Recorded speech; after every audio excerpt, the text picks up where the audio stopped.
I'm about to share with you 4 lessons I learned running a 6-figure business at 24 years of age. Hi everyone, my name is Kian. I run a company focusing on corporate training, business consulting, and employee engagement. We've worked with more than 10 multinational companies and 2,500 employees across 15 different countries, including Canada, Germany, Australia, Korea, Japan, Hong Kong, Taiwan, China, Singapore, Malaysia, and so forth. And I want to share with you today 4 lessons that I learned building and running right now a 6-figure business at 24 years of age. First lesson is you want to make sure that you are the best person that you could be. So I've learned over time that a business is only or will only be as good as the person behind the business. So if you want your business to be the best business that it could be, it really depends on how good you are as a person. And when I say good, I mean how intellectually sharp you are, how physically fit and cognitively sharp, therefore, that you are. And of course, this might not apply to all businesses. Maybe in some businesses, if you're in distribution, for example, you don't really have to be the best person that you could be. But I would like to think that if you're smart, you're knowledgeable, as in you keep learning, you have a teachable attitude, you keep yourself fit so that you're able to function, you're physically also mobile, you don't have diseases, you're not afflicted with things like obesity. These things, I think, they add up. And when they do add up, you are then able to perform the best when you meet clients, for example, when you hold meetings with your team, when you provide directions, when you keep yourself updated with the news, the economy, and so forth, business partners, competitors, whatever it is. So I've learned that by keeping myself physically fit, I'm able to then feel the best, I'm able to think more quickly, be cognitively sharp. I've learned also that if I keep myself accountable as far as intellectual pursuits, then I stay more updated with the world. I continue to learn as I go along, and learning happens to be extremely important in my line of work because I'm technically in education. When you provide corporate training services and sessions, you want to ensure that you have interesting things to share. You want to make sure that you're up to date as far as industry knowledge so that participants feel that they're learning something from you. So that would be the first lesson. A business is only as good as the person that's running it. The second lesson, I think, is to be extremely genuine. You want to make sure that when you're meeting your clients, you're not all about trying to convert a deal. Even when the clients share pain points that are not related to your offering, you want to make sure that you listen very carefully and try to explore solutions with them, even if, again, you would not benefit directly or monetarily immediately from that interaction. So what I've done before is that I recommend even competitors or people that I know in the industry that my offering might not have for the client. And when the client feels that you're genuine, the client thinks, okay, this person is not someone who is all about money, who is a snake oil, who is just trying to benefit off our interaction. This person is also genuinely trying to get to know me and trying to help me. And I think that it goes a long way because many a time we forget that sales at the end of the day is just under the umbrella of social interactions. So when you do sales, you're trying to get someone to comply with your requests. But if the person does not like you and therefore does not trust you, how are you then gonna get the person to comply with your requests? So the interaction where you close the deal is really only one minute part of the entire dynamic and relationship that we have with the client. So to be able to convert more deals and have more long-term collaboration in the future, you want to make sure that the foundation for that relationship is really firm and strong. So that's what I learned about being genuine. And from my experience, after having been genuine, clients actually remember me. So when opportunities arise, when there are requests for quotations and proposals, they come back to me because they remember that I've helped them before. So it's kind of like the principles of liking and reciprocity happening simultaneously. And I think that is really as good as it can be as far as building relationships with clients concerned. The third lesson that I've learned is the importance of speed. Yes, you want to build a relationship. You understand that relationships take a long time and a lot of effort to build, but you want to make sure that when the time comes, you act with speed. One simple example, if the client says, hey, let's meet up maybe the week after next. You don't want to say something like, okay, yeah, I'll catch up with you maybe next week. You want to make sure that you lock in their dates and send them an invite at the moment itself so that you get their psychological commitment. Because again, once you've sent them an invite, immediately on the dot. So what I would say is that if the client says, hey, let's maybe catch up the week after next, I'll be like, okay, how about 21st November at 10 a.m.? Would that be a good time for you? Once they say yes, you send an invite, you remind them you have sent an invite, make sure you get their confirmation that they have accepted the invite. So then there are two things going on in here. The first thing is that their psychological commitment, again, the client has already accepted, so they are likely to think I might as well go.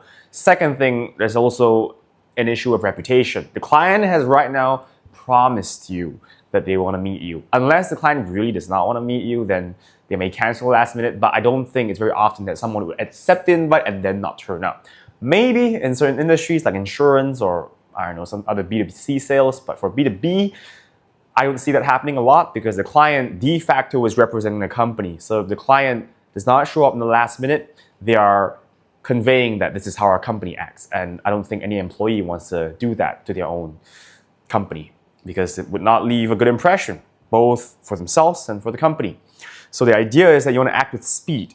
And another example of speed would be when the clients have questions for you. You want to answer immediately. Because what you also do then is that you pose yourself as a problem solver. You want to give the client the impression, especially when you're starting out, that this person is someone who can solve all my problems or at least clear some tasks off my plate. So what I've done, especially when I was starting out with no clients under my belt, so as far as social proof was concerned, I was really down there. But I made sure that I presented myself as a problem solver. When clients had paperwork or any questions, I would reply instantly. I would drive to their office when I needed to, even when it was not really necessitated. And I would even say, hey, I understand that you're dealing with a lot of departments. Maybe your other stakeholders may have questions. Finance, for example, might have questions about costs.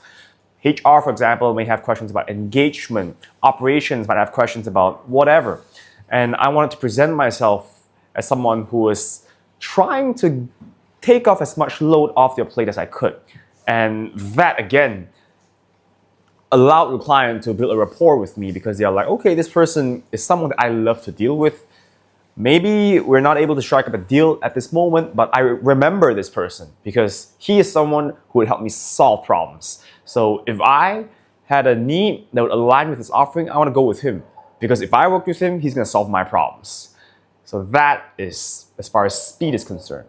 The final lesson that I found really important as well is the importance of having authority. And when I say that, I don't mean being dominant. I mean Dr. Robert Cialdini's idea of the principle of authority. So when you're pitching, for example, you want to make sure that you present yourself as credible. Of course, if you've already been in the industry for at least a year, likelihood is that you may have a number of clients and these would work. The fact that you have clients poses you as someone who's credible. But if you're starting out and you have no clients at all, which was how I was like when I started out, I remember striding into offices of large corporations with 2 to 3 clients on my brochure. I still needed to remain confident.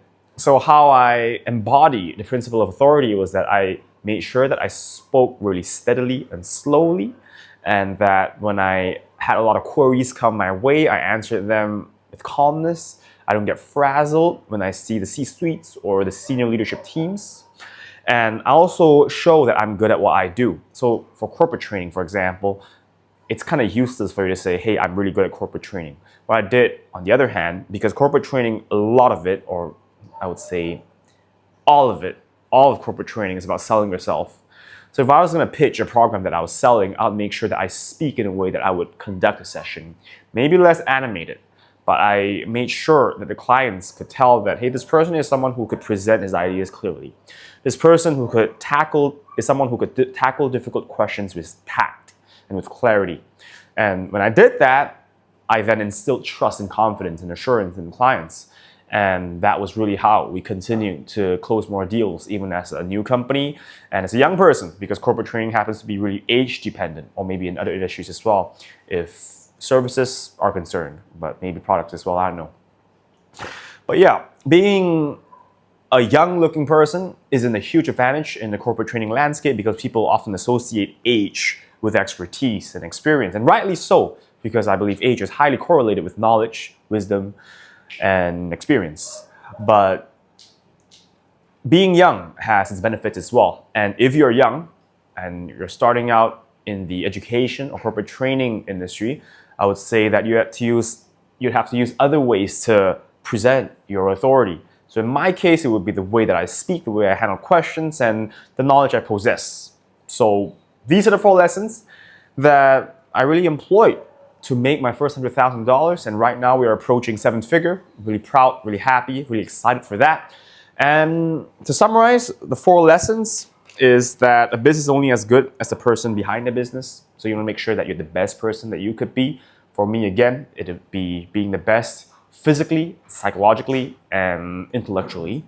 You want to make sure that you're genuine at all times with your clients, even though you might not benefit immediately from them. You want to make sure that you act with speed when you feel that there's a need. And especially if you're starting out, you may feel that you always have to act with speed.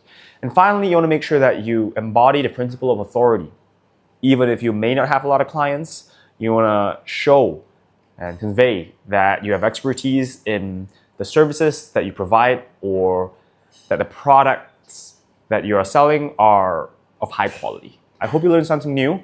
Please like the video if you learned something. Leave a comment, share your thoughts, ideas. I definitely respond to them. Subscribe to the channel if you would also like to find out how I made my first $100,000 in another video. Please watch that video that's appearing on your screen right now. I'll see you in the next one.